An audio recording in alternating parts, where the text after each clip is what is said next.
everybody, so the cat's out of the bag. Yes, I am in Stranger Things. The season 4 just came out, and I've gotten a lot of questions about this, so we're gonna get into all that today. Okay, so I posted a little teaser on Instagram, and I got a ton of questions about this. So I was the marching band coordinator for Stranger Things season 4, and I was actually in season 3 as well.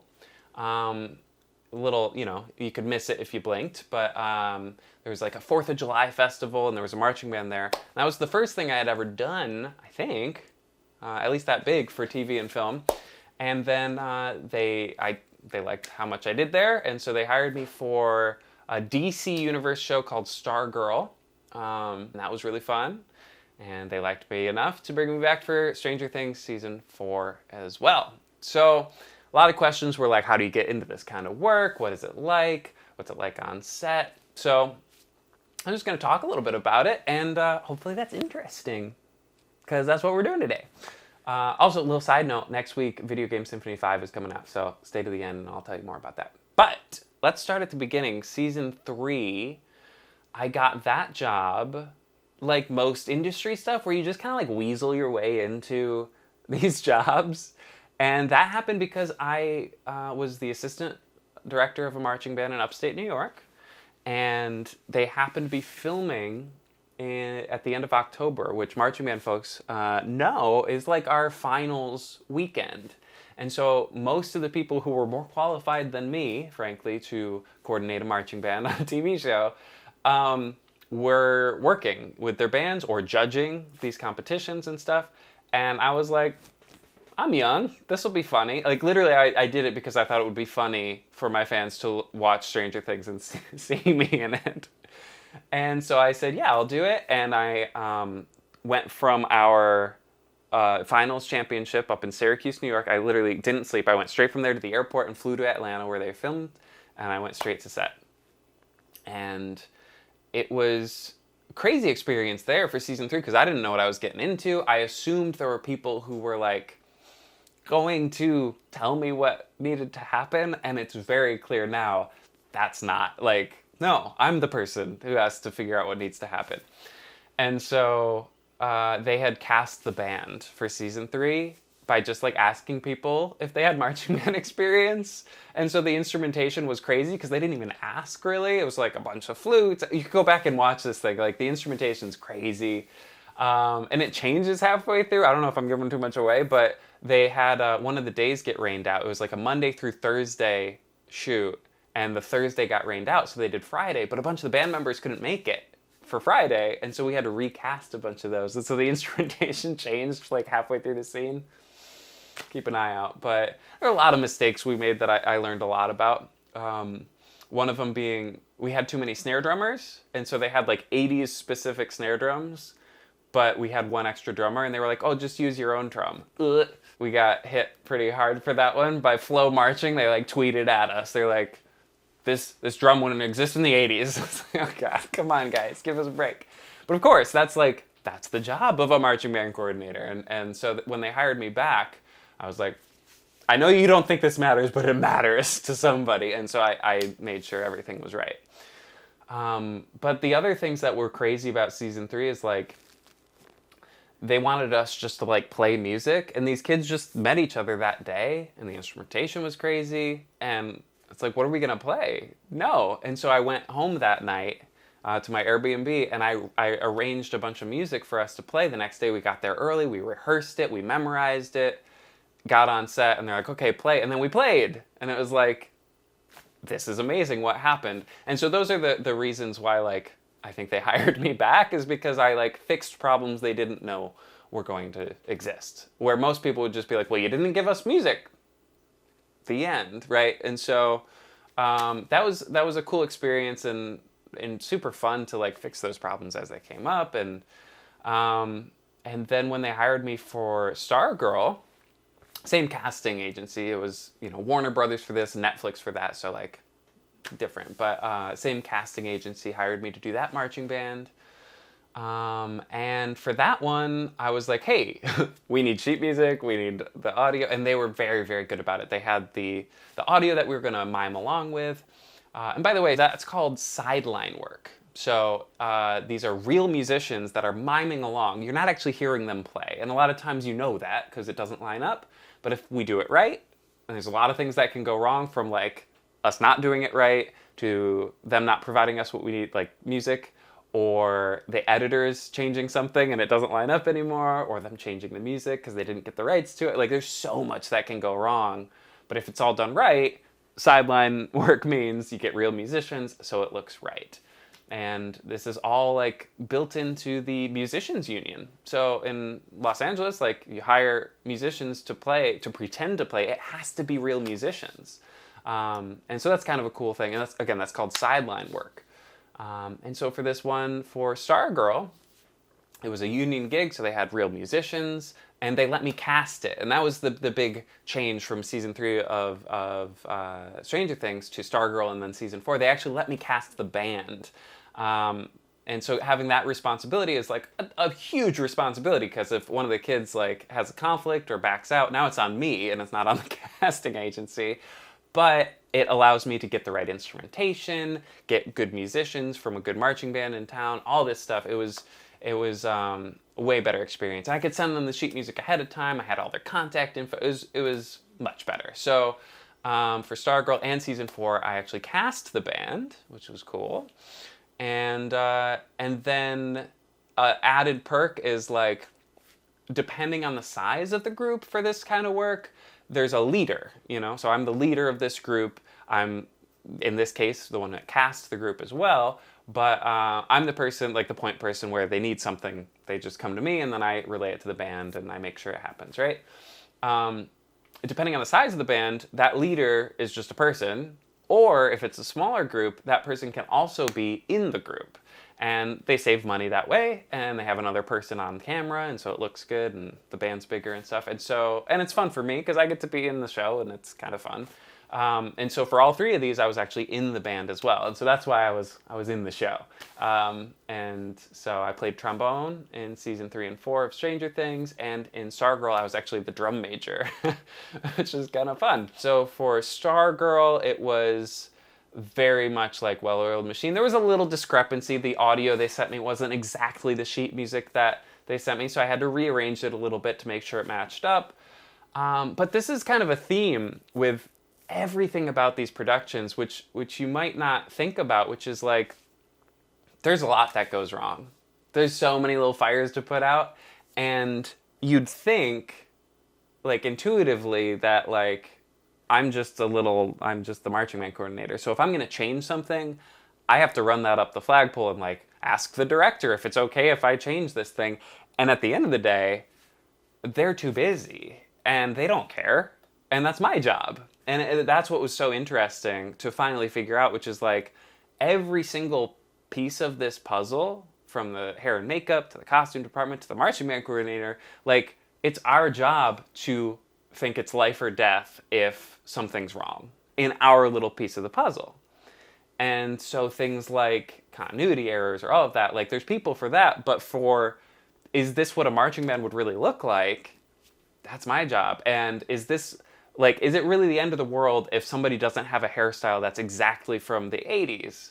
And I was like, no, it doesn't matter. But then in hair and makeup, it's like, yes, this is life or death for us. And for the marching band side, again, it's like, if this doesn't look right, it's life or death. Like, this is what we're supposed to be doing, and that's why I'm hired. So it was really fun to really dig into that and really care a lot about that kind of stuff. But season 4 was really fun because we had a couple cast members in the band. Stargirl too, there was a tuba player in the band. So when you have, like, actual actors in the band, it doesn't feel like you're just, like, a background piece. It feels like you're actually a part of the story a little bit. I actually arranged a bunch of music for the band for season 4, and that was cool. It didn't make it into the show, and I didn't think it would, because there's a rule, actually, where if they use some of the audio that we actually play live, they have to pay us for a recording session. So it's like they're not just paying us for the sideline work where we're miming along, they're also paying us for the audio recordings. And in the union, musicians union contract, it says you have to pay for a recording session for every musician. If they use even one little second of it, they have to pay for like the minimum recording session, which I think is like 2 hours. So if they just use a little chant of like us playing the drums and chanting with the crowd, they have to pay us all for a 2-hour recording session. So I was like, they're probably not going to use my arrangements. But it was super fun. It was like period specific, like 1984 or whatever it was, 86 music that we arranged. We rehearsed with the band. It was really good for the camaraderie of the band too. You know, these kids didn't actually know each other other than a couple. And so we got together, we played. That was really good. And then when we got on set and they're like, the band should play something, we had something we could play and get everybody really amped up. And the actors were actually really appreciative of that. And that was cool, having like the guy who plays Steve and stuff say like, oh, this was like much easier to act around when we can run the scene once with the band playing and the crowd screaming and you really feel like you're at a pep rally. Like it just is not hard to place yourself there when you have all of that happening. And then they run the scene with us making no noise at all so you could actually hear the actors talking. And it's easier to act because you remember what it was like a few seconds ago when you ran it with all the sound. And that's another thing to think about. Like, often when you see us in the background, unless it's like there's no dialogue happening, we're actually just like being completely silent so you can hear the actors talking. So that's kind of another funny little tidbit. But other than that, of us like playing these tunes and getting the crowd amped up, which they loved. It was really fun. And fun for us. The tune that we played, I actually was able to have these conversations with the production company and the casting agency that I didn't have for season 3. I didn't have any of those connections, right? But now I had those for season 4 and I could be like, hey, listen, we really need the music that we're going to be miming along to or else it's not going to happen. And I had that kind of conversation back and forth. They're like, okay, we're going to try. And then I just got like a track name. That's all I was given. And I found it on Spotify. And so I transcribed all those parts. You know, I transcribed the trombone part and the flute parts and everything. But really the important one was the percussion parts, because if you're not hitting that drum perfectly with what you're hearing, it's not going to look right. I think even to a non-musician, that's not going to look right. And so I transcribed that. We memorized it when we got there. There's a lot of waiting around on these sets, so we had a lot of time to do that, luckily. And so we memorized the tune, and then that's the one that you actually hear in the show. And so the miming looks great. I'm really proud of what we did for season 4. Like, I think it looks really, really good. And the miming looks right. Looks like we're playing. And yeah. And then we could actually play the tune was the other thing. Like, we didn't need the recording there to just play the tune. Everybody memorized it and it sounded like the tune. And then they had playback, so they had this giant speaker that they would play it and then we could mime along with it. And so it would line up perfectly with like the right tempo. But we were prepared for everything, you know. We were like, okay, it's exactly this tempo. Worst case scenario, we can put on a metronome and it'll line up once they put the audio in after. But yeah, we didn't need to do that, so it was good. And other little stamps that I had on the show. Oh, I mean, a big one. So there's 2 actresses that are actually like in the band for season 4, if you've seen it. It's only episode 1. No huge spoilers there. It's like right off the bat, you'll see us.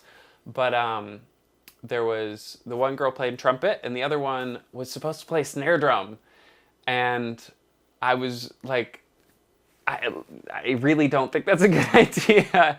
It's really hard to fake playing a snare drum. And if you can fake it, like, you can pretty much just play it, like fake it a little lower, and now you're playing a snare drum, right?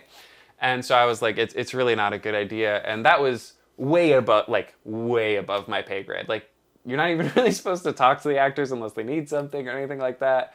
And they were like, okay, well, what do you think? And I was like, anything else, like clarinet, anything. So they gave her clarinet. And that's just because of me. That character now plays clarinet. That feels kind of cool, right? And then other continuity things, like once you get to that point, it's like, oh, by the way, you have to cut off the fingers of the gloves of the clarinet or else you can't play. And they're just like, we don't care and we don't know that. And again, that's like my little piece of the puzzle where it's like, this has to happen, or else it's just so clear that it's fake. And you lose that whole portion of it. But unless you're a clarinet player, you probably don't even know that. And so that's that kind of thing where it's like, that's my job, to make sure that this happens. And it did, luckily. So they listened to all that feedback. They had the fingers cut off. She plays the clarinet. Maya Hawk plays the trumpet. She actually like was really into it. She was like, I want the fingerings to be right. Like, she's like, the character is supposed to be like kind of a band nerd. Like, she should know what she's doing. And so we worked with her to try to get the fingerings right and stuff, and the embouchure. And she was really into it. I was actually pretty impressed with that she cared enough to like really want that to look right. So that was cool. And the band was fun. Like, they got a lot of screen time. They're happy about that. It's always fun. But that's basically my experience with these things. It's super fun to make pretend. And what's actually really funny is, so they have lots, like, I don't know, 1,000 extras, maybe more, probably more. And it's a high school scene, it's like a pep rally, or there's a lunch scene where it's literally like there's people dressed up like the jocks and the cheerleaders and the geeks and the band nerds and the chess club. It's like, that's what each thing is, right? But if you really think about it, like, just zoom out 1%, all of these people, like the actors, are some kind of theater nerd, right? Like, anybody there being a background actor on Stranger Things is some form of theater nerd, more or less, right? And what's so funny about this, you can ask anybody who's there, everyone falls into their role, not because they're being like so over the top that they're like trying to pretend like they're actually a cheerleader. Once you get into that costume, you just like fall into the cliques.